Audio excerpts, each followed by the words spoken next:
Okay, I got a good one. What kind of mistakes do ghosts make? Boo-boos. No? Not a winner? Okay, let's roll the intro. Hey, if you're new to my corner of the internet, I'm Coco Mendez, a Facebook ad strategist who clears the complexities of Facebook ads for service-based business owners like yourself. Be sure to hit that subscribe button for more up-to-date Facebook ad tips, resources, and tutorials. Okay, let's dive right in. Mistake number 1, using non-organic looking reels.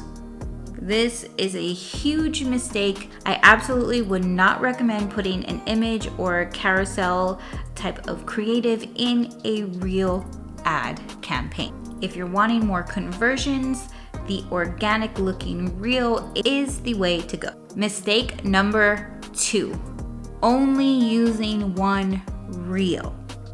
You're gonna hear me say this time and time again.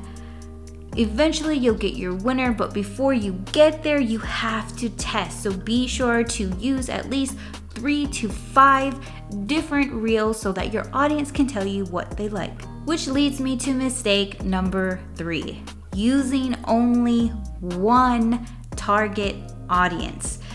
Just like having a variety of reels, if you're testing things out, you definitely have to use more than one target audience. Again, you can eventually find your winner, but when you're first starting out, you want to make sure you have a variety so you can find your target audience. If you made any of these scary mistakes, have no fear.